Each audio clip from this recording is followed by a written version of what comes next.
One last battle to hold the line against the night. The line must be drawn here.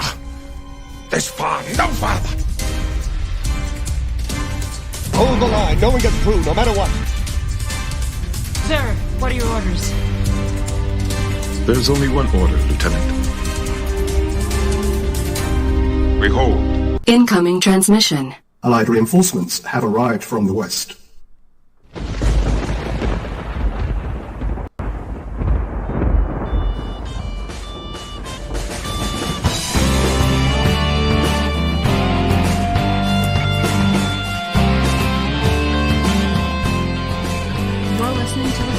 On MoJo5.0 Radio. The millennial conservative resistance begins right here, right now.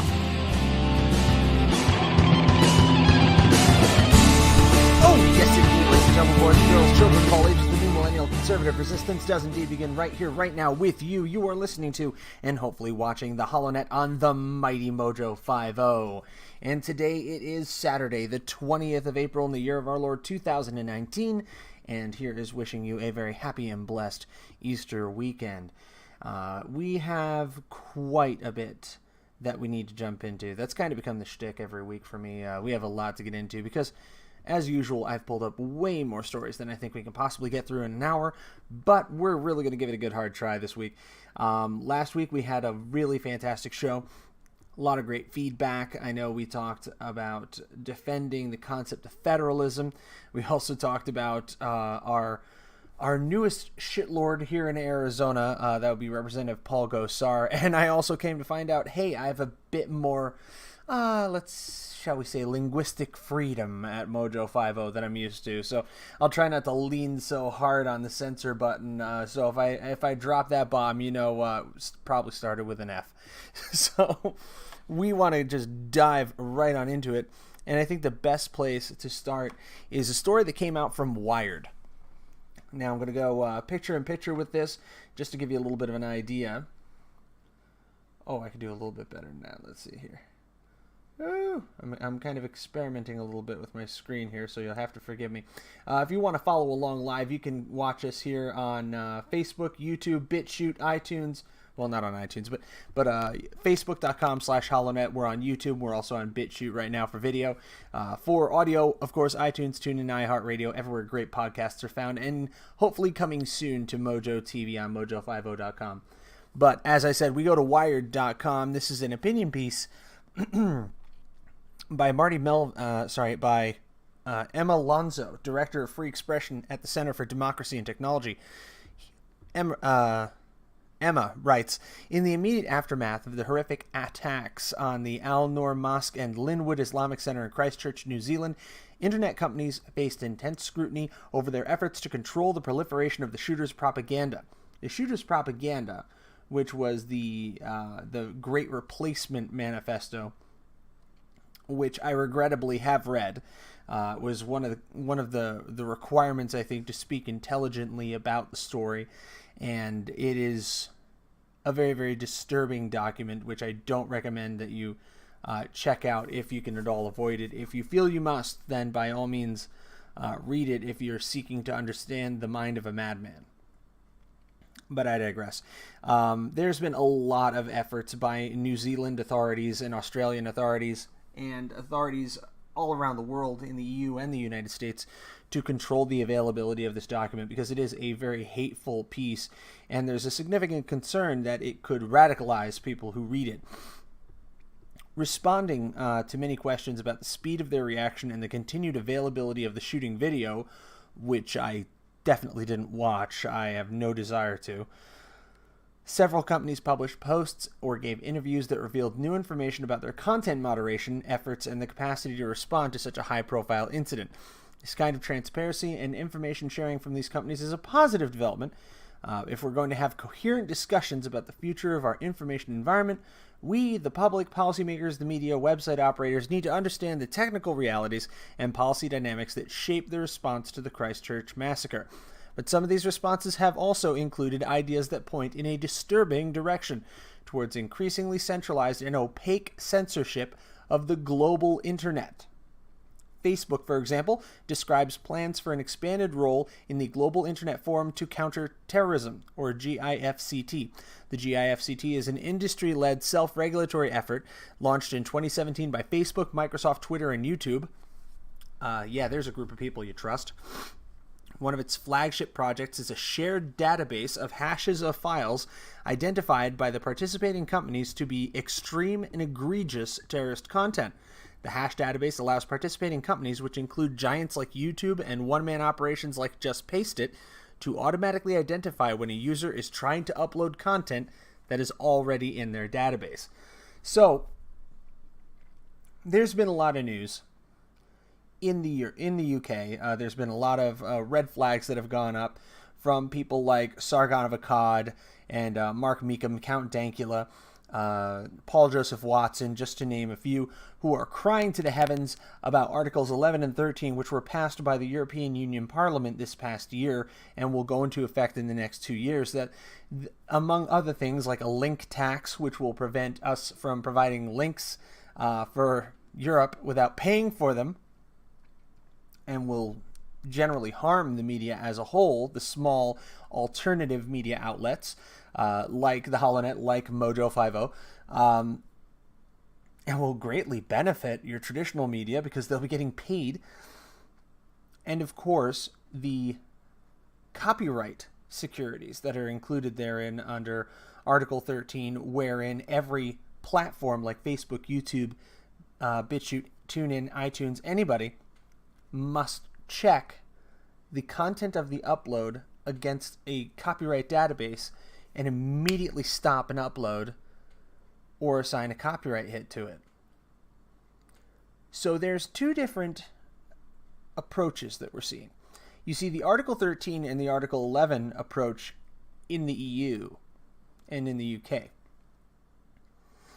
What this article from Wired is indicating is that here in the US, we don't really have to worry about government intervention like this just yet.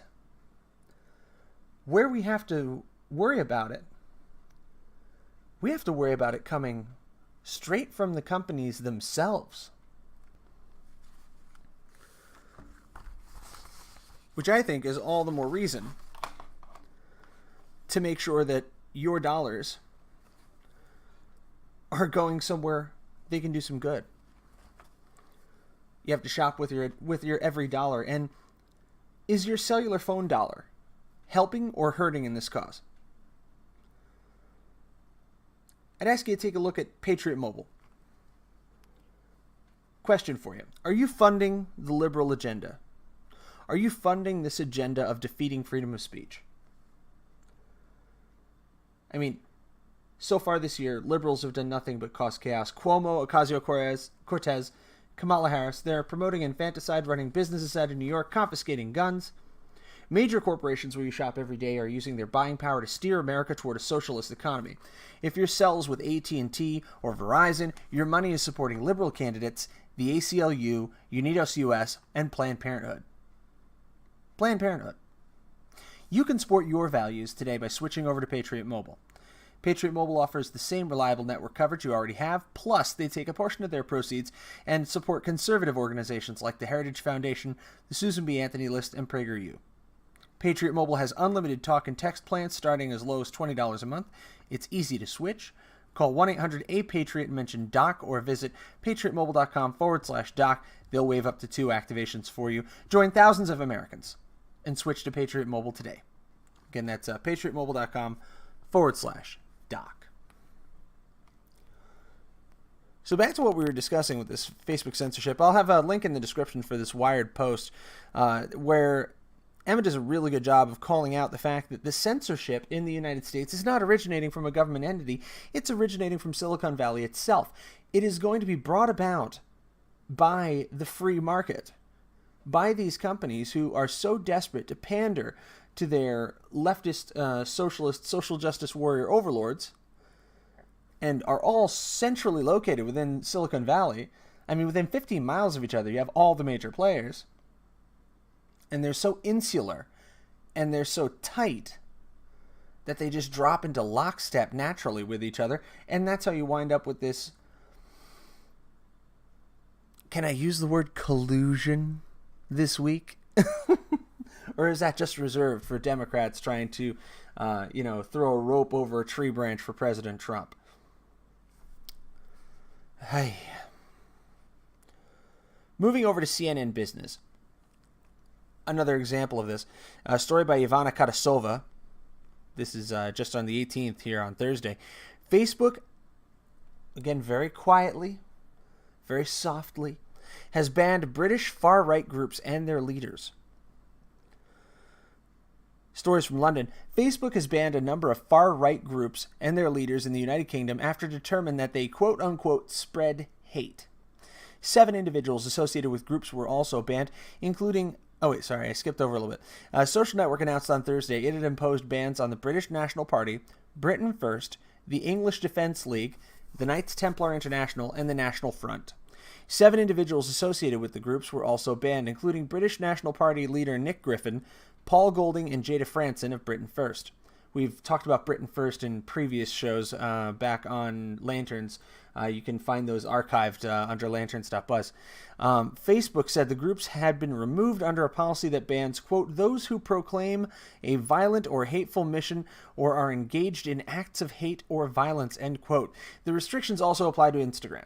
It's the latest example of social media companies stepping up efforts to police content on their platforms after years of criticism that they were not doing enough to stop hate speech and extremist content.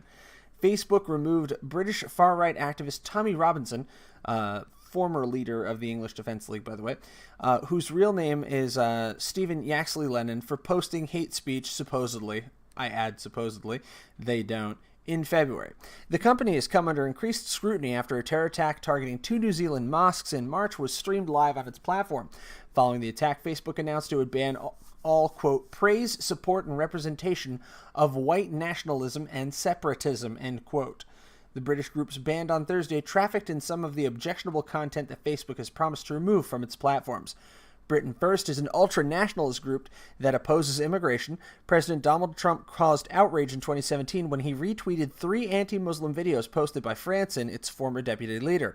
Facebook said that the posts expressed in praise and support for individuals and groups removed from its platforms on Thursday will also be banned. So, take a great amount of caution here. If you jump online and praise Tommy Robinson, or praise Britain First, or Jada Franson, or Paul Golding, you will also be banned. Welcome, ladies and gentlemen, to Thought Crime. It's the year of our Lord 2019, and you can be unpersoned online for taking a name in vain. This is Harry Potter-esque. This is speaking the name Voldemort. You speak the name Tommy Robinson and you're gone. That's what it's come to. Mark Skilton, a professor who studies artificial intelligence at Warwick Business School in England, said the bans were, quote, long overdue, but still not enough. Only in the UK, huh? Social media platforms need stronger automated controls beyond the occasional token gesture of media announcements banning people, he said. Regulators are increasingly pushing for new powers to punish social media companies for failing to tackle hate speech. The European Union is threatening to legislate new rules if voluntary arrangements don't work. This is a new level of scary. This is censorship of an entirely new caliber. I mean, hopping online and saying something positive about Tommy Robinson can get you just completely banned off of Facebook or off of a group. I mean, for shows that are somewhat newer like mine, kind of in our infancy, the HoloNet was born really on Facebook. And that's a huge risk. I mean, this is where my audience live. This is where we get together. So this is one of the reasons why it was so attractive for me to come over to MoJo5.0. MoJo5.0, I should say. Come on, Matt, get the name of the station right. Simply because there's an alternative now. there's the greater audience who are a bit more familiar and who stick together quite a bit more. And there's also the MeWe's. If you didn't know already, you can actually locate the HoloNet on MeWe. We actually have our own group, the HoloNet, and we're also on the MoJo5.0 chats. Make sure you check that out on MeWe.com. So yeah, this is what we're coming down to now. Censorship directly by the platforms themselves. Again, link will be in the description for that from CNN Business. And now for the opposing view.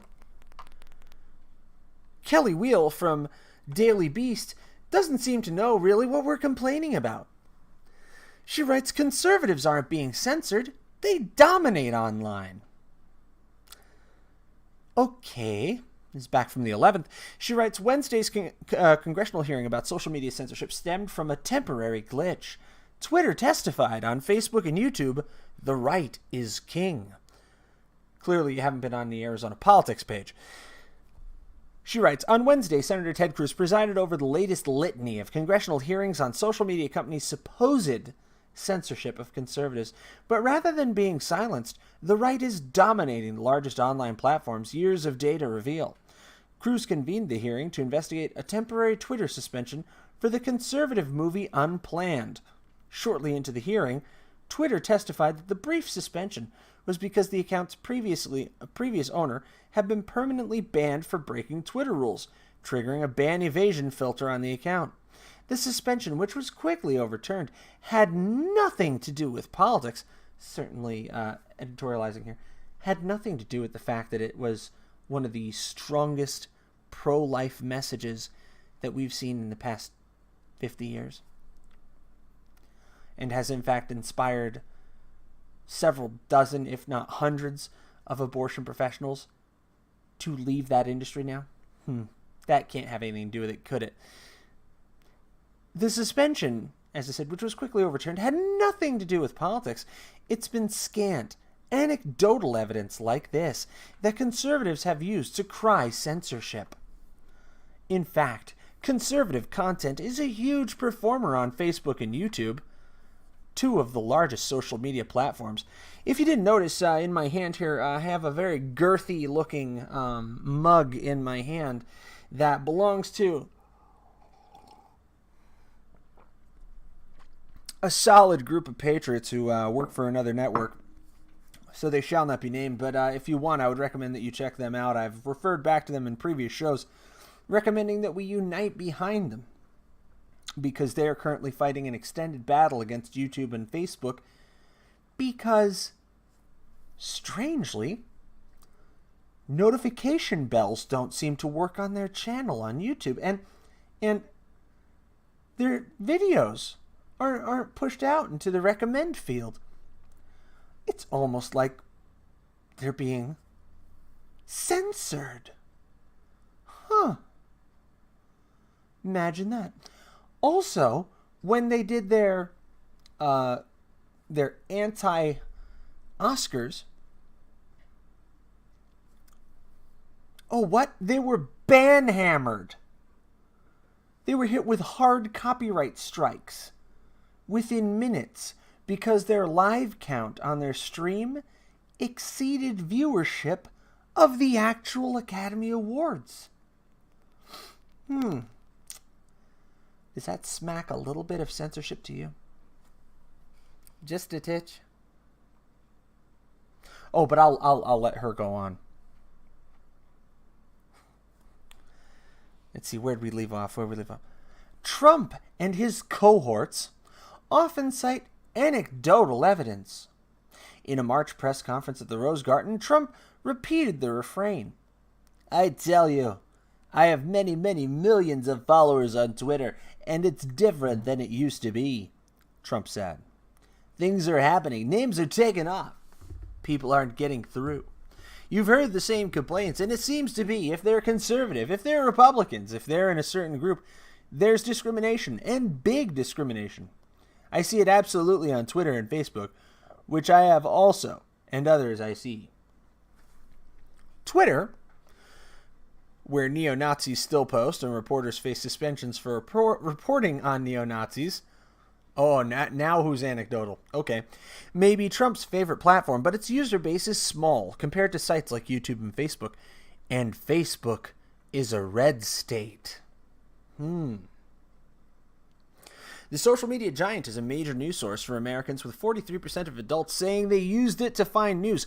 According to a 2018 Pew Research survey, the site's best performing pages skew conservative. Data from Social Media Monitor Newswhip shows.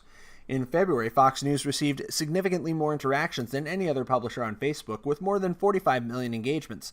The UK's conservative-leaning Daily Mail came in second, with nearly 38 million engagements, followed by CNN, 32 million, and right-wing pundit Ben Shapiro's website, The Daily Wire, with 30 million engagements. The same four sites led January's charts, with CNN slightly edging out the Daily Mail. The trend is more than a 2-month blip. A year earlier, in January 2018, Fox News was still the clear leader, followed by NBC, The New York Times, the fringe right site Western Journal, then the Daily Mail and the Daily Wire. The trend held true for smaller political pages, too. Media Matters, a left-leaning organization, Soros, tracked 463 Facebook pages that actively posted about politics to an audience of 500,000 or more followers. Over the course of a 6-month study released this week, the right-leaning pages had 51% more interactions than the left-leaning pages. Still, the censorship myth persists, driven by prominent conservatives like Diamond and Silk, a pair of pro-Trump YouTubers. Both women appeared at an April 2018 congressional hearing on Facebook. She goes on. They continue to talk about PragerU's lawsuits, which are continuing, by the way. And this is the Daily Beast. And this is a common refrain that I've seen across 3 or 4 different stories, where the mainstream media is trying to say censorship, what censorship? When at the same time, we see concerted efforts by not just one, not just 2, but all of the major social media platforms to take down voices on the right. Even if they're not traditionally conservative voices, even if they're crackpots like Alex Jones and InfoWars, the cat is out of the bag, and now the mainstream media spin machine is in high gear. That's what we're seeing right now from Miss Kelly Weil from the Daily Beast, amongst other sources. Don't buy it for a second. Censorship of conservatives on all social media platforms is an extremely real problem. And MoJo5.0 and sites like MeWe are absolutely part of the solution. And so are you. Because remember, the new conservative resistance does indeed begin right here, right now, with you, here on the HoloNet, on the mighty MoJo5.0.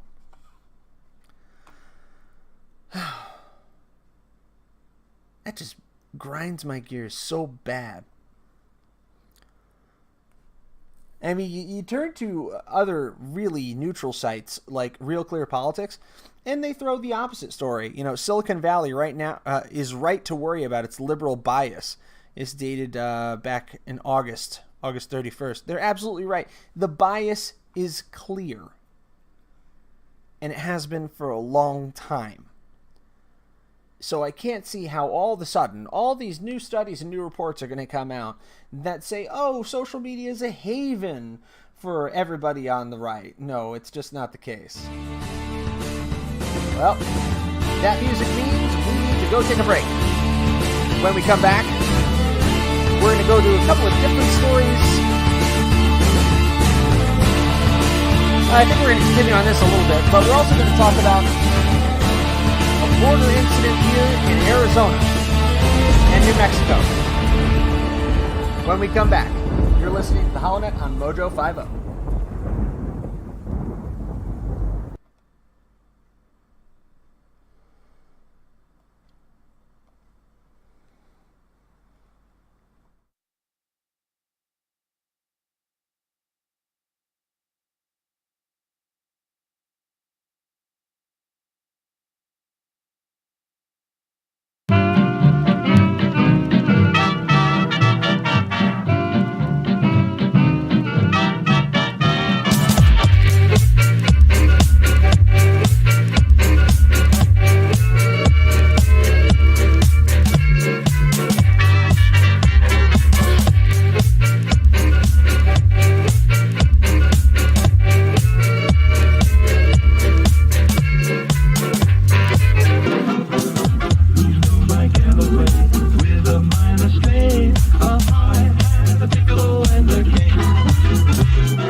Allied reinforcements have arrived from the west. Incoming transmission.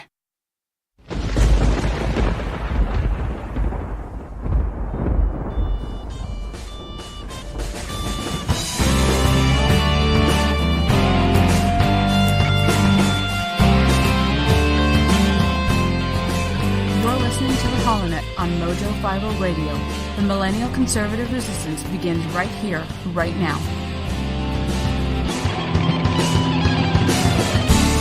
Oh, yes, indeed, that's right, ladies and gentlemen, boys, girls, children of all ages, you are listening to the new millennial conservative resistance on the mighty MoJo5.0. This is the HoloNet, and I am Matt Holloway from Phoenix.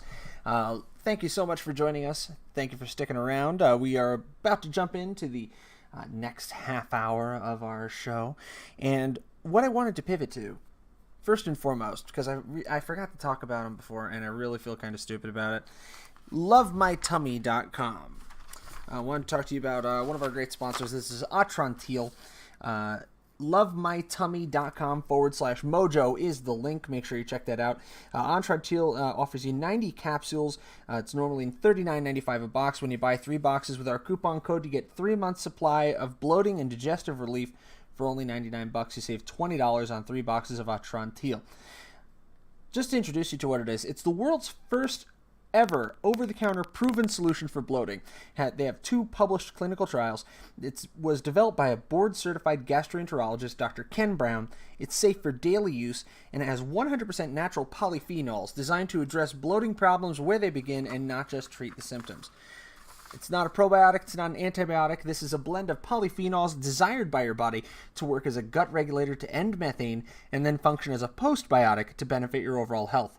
It's the world's only digestive aid that contains Gabacho Colorado, and for you athletes, it's the world's only bloating remedy that's NSF certified for sports. If you ever bloat after eating, get abdominal distension or tightness, feel tired or heavy after eating a meal, have unpredictable bathroom habits with constipation or even sporadic diarrhea, and symptoms that look like IBS, check this out. Atrantil is great for athletes. You need 1,000 milligrams of polyphenols per day to improve your performance of tissue perfusion and speed recovery. It's great for gluten intolerance, but it's not a get-a-gel-free card just to start eating gluten. It's great for anti-aging. Polyphenols are a cornerstone to enhancing cell integrity, and it's a great addition to a health-conscious regimen. If you're taking CBD, powerful polyphenols that are found in Atrantil can actually allow the CBD to work better, giving you additional benefit. So check that out at lovemytummy.com. That's Atrantil, lovemytummy.com/mojo. So, jumping into the news, I was mistaken before. I spoke at a turn before the break. I thought this was here in Arizona. It actually wasn't. This event took place near Sunland Park, New Mexico. A group of local militia called the United Constitutional Patriots. They're an armed civilian group patrolling the U.S.-Mexico border near the Sunland Park area. They detained more than 300 migrants who illegally crossed the border. So I'm just going to slow clap right there. Nice job, United Constitutional Patriots.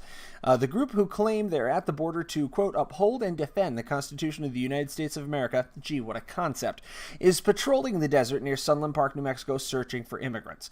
In a video live streamed April 16th on Facebook by one of the United Constitutional Patriots members, the group is seen detaining a group of about 300 migrants, including children. The video starts in the middle of the incident with U.S. Border Patrol vehicle and agents already on scene. In the video, the member repeatedly says, "This is an invasion, and it is never, never ending," referring to the large number of Central American migrants crossing into the U.S. to seek asylum. The group claims on its website that it is not violating any state or federal laws, although the American Civil Liberties Union of New Mexico disagrees with the group, calling their actions unlawful. In a letter sent to New Mexico Governor Michelle Lujan Grisham and New Mexico Attorney General Hector Balderas, ACLU officials request they investigate an armed vigilante group currently engaged in unlawful detention of hundreds of migrants near New Mexico's southern border. The letter goes on to state, an armed fascist militia organization. Where'd that come from? Armed fascists, apparently. Okay. Militia organization describing itself as the United Constitutional Patriots arrested nearly 300 people seeking safety in the United States, including young children near Sunland Park, New Mexico. Other videos appear to show arrests in the past few hours. The vigilante members of the organization, including Jim Benvie, who posted videos and photographs of the unlawful arrests on social media, are not police or law enforcement, and they have no authority under New Mexico or federal law to detain or arrest migrants in the United States. It continues, their actions undermine the legitimate efforts of our state's law enforcement officials to keep New Mexico families safe, and they erode community trust. The Trump administration's vile racism has emboldened white nationalists and fascists to flagrantly violate the law. This has no place in our state. We cannot allow racist and armed vigilantes to kidnap and detain people seeking asylum. We urge you to immediately investigate this atrocious and unlawful conduct. The ACLU concludes its letter stating, the Trump administration's vile racism... I just said that, never mind. United Constitutional Patriot leaders could not be immediately reached by phone or through social media for comment on Friday. The members have posted dozens of videos of the group patrolling and detaining migrants they find in the desert. So this is in the El Paso Times, which is another Gannett rag. Fantastic. And there's an additional story here. The group's leader says they're providing Border Patrol support. Former CBP commissioner says they, of course, didn't request it. They were very limited in their commentary. Here we go. In terms of partnering with NGOs in the faith-based community, there's a critical aspect of caring for migrants released, etc., so on and so forth. So, long story short, what we have here is a group of patriots who are going down to the border and who are assisting our Border Patrol by committing a citizen's arrest. A citizen's arrest, if you check the legal precept, is a perfectly legal notion where if you witness somebody in commission of a crime, you are empowered by most state laws, Arizona being one of them, to place them under arrest, contact law enforcement, and have law enforcement come and do their job. It's no different than if you catch someone breaking into your house or, stealing your car. You detain them for police to arrive and arrest them.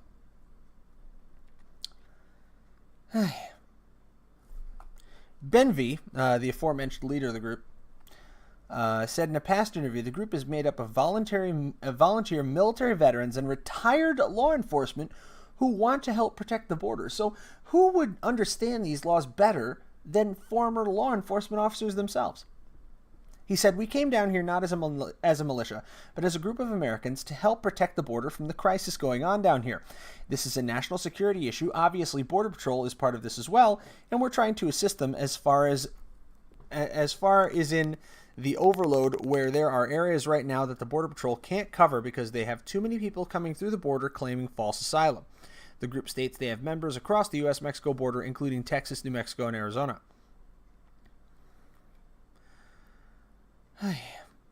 He continued, it leaves all this area open to cartels and people who want to smuggle drugs, human trafficking, and other illegal criminal elements that you can imagine, Benvie said.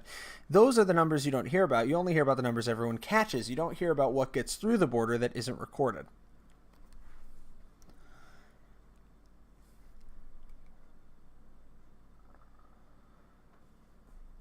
Now, this goes on and cites several unrelated groups earlier, but here's what I want to get to. This report opens seemingly pretty even-handed, but then when they go into the ACLU letter, the ACLU immediately starts with a bunch of ad hominem attacks, referring to these people as fascists, as racists, as white supremacists, with absolutely no evidence to demonstrate it. What proof do they have that this is a white supremacist group, that this is a racist group? When in fact, the majority of them are former military and former law enforcement. So that would seem to belie much more noble motives. Now, I haven't spoken to this group. I haven't worked with this group myself. I've spoken to many people like them, based here out of Arizona, and I found them to be peaceful, good-natured people who feel a greater calling to defend their nation than most ordinary folks do. So they act on that using the training and skills that they honed and earned on the battlefield and also in the streets as law enforcement officers to protect us. And it seems as they are serving an auxiliary function to an overwhelmed and beleaguered Border Patrol, who, albeit, did not request this, but where I'm sure that type of assistance is appreciated, even if unofficially nonetheless. So what would you rather? Would you rather your government, New Mexico, your governor, your attorney general, spent more time prosecuting people who were coming over the border illegally in the first place, assigning resources to help curtail that illegality, or going after people who are trying to proactively help? If anything, the government of New Mexico, the government of Arizona, Texas, California should be approaching these groups. Bring them in as a voluntary auxiliary, as a posse, like Sheriff Arpaio did back in the day, here in Arizona.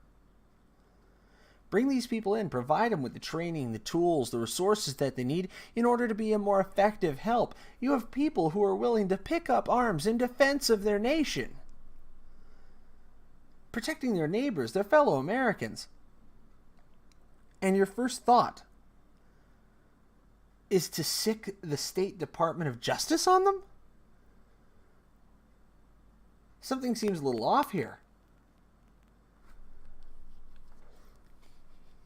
Now, the Blaze also carried this story, although it was a little bit more of just a, hey, look at what these great people did.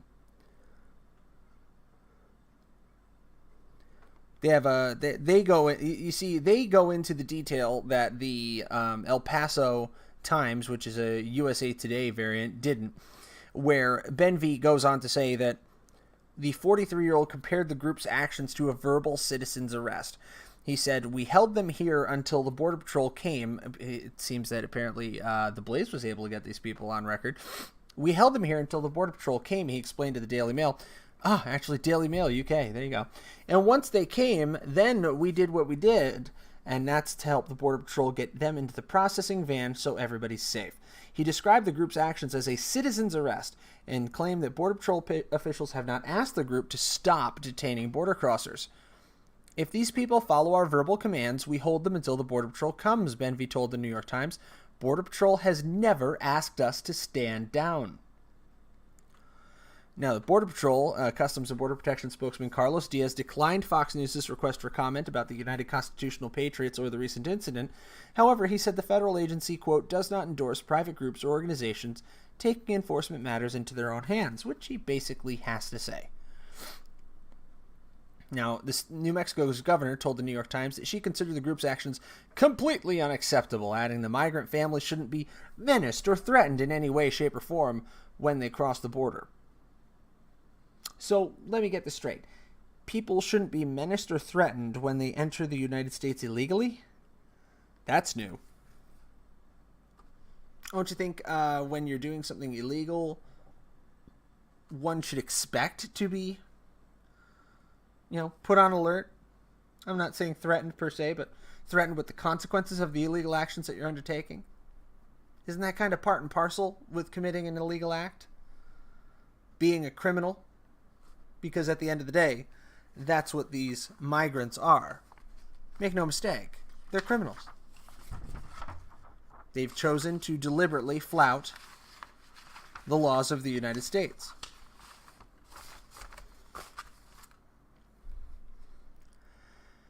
So, what I might recommend if you're going to be going out to the desert, for any point of purpose, not just for, defending the borders, check out cat coolers. Cat coolers are a cooler so rugged, it changes everything. It's rugged, it keeps ice cold for up to 7 days. It's made in the USA. It's customizable. 4 different colors, white, black, yellow, and camouflage. You can actually get an image embossed on it, customized on it. You can throw a MoJo5.0 logo on there. You can throw a HoloNet logo on there. I think I'm going to have to do that one of these days soon. Spring or summer, picnicking, boating, outdoor season, cat cooler will be your new best friend. Helps keep your food and your drink fresher, colder, longer. You can use go on catcoolers.com. You can use code COWBOY. That's code COWBOY, or also code Watson. You can also use on there for 2 of my colleagues. Again, that's www.catcoolers.com. It's good for a 10% discount on there. Make sure you check those out. That's Cat Coolers. Keeps ice cold for 7 days. Major game changer when you're going out there camping, especially in the desert Southwest. So, I had the opportunity yesterday to touch base with our old buddy Matt Locke. Matt Locke. And I had to explain to Matt Locke what shitposting is, and also what a shitlord is. And the first two names that immediately came to mind when I'm trying to, draw his attention to that and help him figure that out is Sargon of Akkad and Count Dankula. Now, a lot of people don't know that the YouTube stars, Sargon of Akkad, real name Carl Benjamin, and Count Dankula of Scotland, real name Mark Meekham, have filed their papers to run for European Parliament. Now that Brexit has been kicked down the road yet again by the failing government of the Conservatives under Theresa May. And there is a whole bunch of fallout from that. To give you a little bit of background, about 3 years ago, Sargon of Akkad made a tweet to a sitting Labour Party member of the British Parliament where he said, let me actually get this correct. He made a joke about rape. And he tweeted to the woman that I wouldn't even rape you. So this has caused a little bit of a blowout. And it was a very, very cruel joke. It was not a literal statement. It was a joke. It was a joke in extremely poor taste. And if you've listened to any British comedy, you're going to see that. And of course, the UKIP higher-ups have been, trying to walk it back a little bit. But Sargon, I have to give him the utmost credit. He is unapologetic to an extreme. He is sticking to his guns. Because one thing you have to understand about Carl Benjamin, Sargon of Akkad, he is a free speech absolutist. That there is absolutely no such thing as hate speech. There is no speech that should or can be censored. So he was challenged at a campaign event by Sky News on Thursday, and he angrily asked, "How many times are you going to ask me the same question?" And he walked out. Appearing alongside Mr. Batten at UKIP's campaign launch for the European elections later that day, he was asked if it was acceptable to joke about rape, and he said 100% deal with it. On Friday, Mr. Hookham, who was a deputy with UKIP, called on both figures to admit that they were wrong. He said, with free speech comes responsibility and accountability, and that he was greatly disturbed by defenders of the rape comment. The deputy leader wrote in a Facebook post, "Rape is a heinous crime, often used as a weapon against its victims that destroys the lives of men and women who suffer it. It's not something that should ever be satirized or joked about, and is certainly not in my concept of free speech to do so." Well, in that case, sir, your concept of free speech isn't really all that free, is it? I would like to see those involved drop the pretense, take responsibility which comes with free speech, and admit that they were wrong. To which Sargon has again and again and again said he will not apologize ever for this. And I truly do hope he sticks to his guns, because we need somebody to defend free speech, even if it's speech you don't agree with. I don't agree with joking about rape. I think it's a nasty thing to do. It's very, very tasteless. It's not the kind of joking that I think should be done, especially to a member of the opposite sex, especially in a public setting, a public forum. But you have to realize what you're getting into when you have an avowed shit poster, a shitlord extraordinaire of the Chans, of the Reddits, of YouTube, seeking public office. You're going to get what you pay for. This is who he is. This is a man who will cuss you out to your face and then, ask you for a pint at the pub. It's the kind of man he is. I have a great deal of respect for Carl Benjamin Sargon of Akkad. I'm a bit of a fan, really. I've listened to a lot of his work, watched a lot of his work, and he's usually spot on. Do I agree with him telling a woman on Twitter that I quote wouldn't even rape you? It's a little harsh, Carl, but still, stick to your guns, man. Stick to your guns. Free speech is on the ropes in the UK. And somebody's got to stand up for it, even if it's not popular. Speaking of things that aren't popular, how's that diet going? Well, if it's anything like mine, it's probably pretty miserable. So what I want to recommend for you, something to check out, is therichsolution.com. It's the Doc Thompson Health Challenge. It was created to help Brad Staggs improve his health. To create a challenge that Doc Thompson would be proud of and support. The challenge brings MoJo5.0 community together for a common cause to heal, survive, and thrive together. It's a 90-day challenge to make healthier lifestyle choices. The challenge already started back in March, but it's hosted by Gwen Rich, a health advocate and founder of The Rich Solution, at therichsolution.com. There are 8 obstacles that everyone needs to conquer for their optimal health: diet, mental attitude, exercise, sleep, stress, environmental toxins, community, and emotional health. And you can check that out again at therichsolution.com. That is for the Doc Thompson Health Challenge.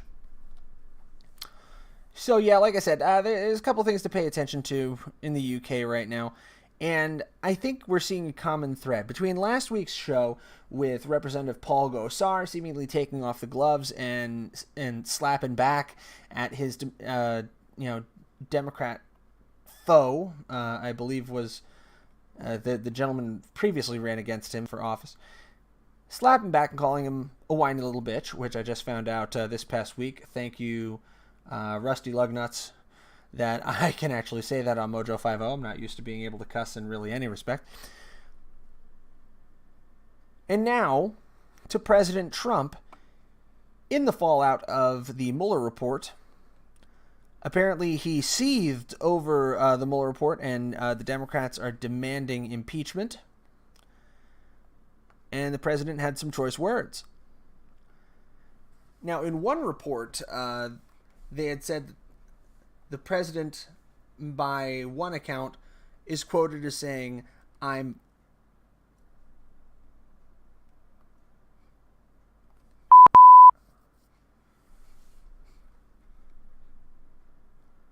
and that his presidency was over. Again, that's not really confirmed, but that is in the Mueller report. But apparently he was seething to the point that he actually retweeted a very controversial tweet, a very explicit tweet. This is according to the Daily Mail. Hours after writing out the word bullshit in a tweet, when he was describing the Mueller report, President Donald Trump on Friday retweeted a post that contained a lewd reference to masturbation as he railed against the Mueller report. Trump was reacting on Friday to a Twitter user who commented on the Washington Post's front page of the print edition. The Twitter user Scott Adkins blasted the Post's front page, whose top headline reads, "Mueller details Russian interference, Trump's attempts to disrupt probe." Atkins, who's the founder of a fantasy football league, tweeted, "This is why nobody but the DNC circle jerk takes this seriously anymore," which President Trump then subsequently retweeted, again, after he had tweeted out that the Mueller report was bullshit. So he later tweeted, "The Washington Post and the New York Times are, in my opinion, two of the most dishonest media outlets around, truly the enemy of the people." And the Twitter responses were salty. People saying, "Thank God for @RealDonaldTrump for waking millions of Americans up to the truth about the Washington Post." In an earlier tweet, Trump slammed the Post and the New York Times over their coverage of the special counsel Robert Mueller's investigation. He said the Washington Post... Okay, that's just a repeat there. So, journalist Olivia Nuzzi tweeted after that, "If you had asked me on Monday if the week would conclude with the president retweeting a man with a fantasy football business yelling at Josh Dowsey, I would have said, that sounds right." Michael Del Moro tweeted out, I feel like I need to break my Twitter vacation to point out that the President of the United States just retweeted the phrase circle jerk.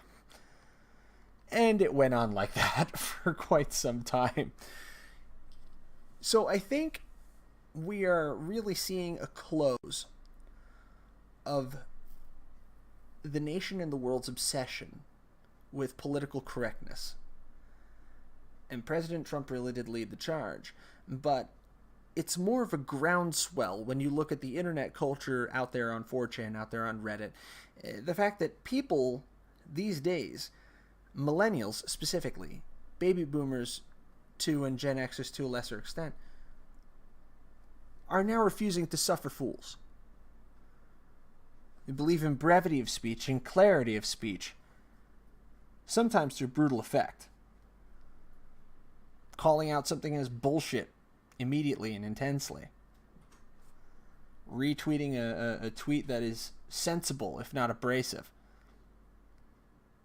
Refusing to apologize for a joke that many people find offensive. Because at the end of the day, it was a joke. I think that the end of political correctness has come. You know, Aaron Rupar tweeted, President Civility has today tweeted the word bullshit and retweeted a post accusing the media of engaging in a circle jerk. Is it offensive if it's accurate? Is the question. Kind of along the lines of, is it obstruction if there's no crime? These are the questions of the day. You know, it can't be, you can't be offended by something that is also accurate. It's kind of the defense in court when it comes to defamation of character. It can't be defamatory if it's accurate. And that was a fairly apt description of the mainstream media's reaction to the Mueller report, if I've ever heard one. Very similar to last week's show where a sitting congressman had to justify calling a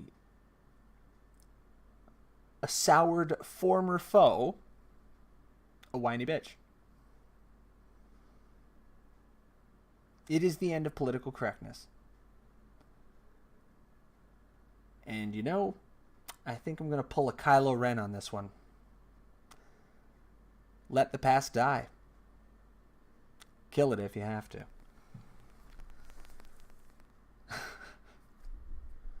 So here is to the end of the political correct culture. In the beginning, or rebirth, of true freedom of speech. Here on the mighty MoJo5.0. From Phoenix, Arizona, I'm Matt Holloway. Good night. God bless you. And God bless the United States of America.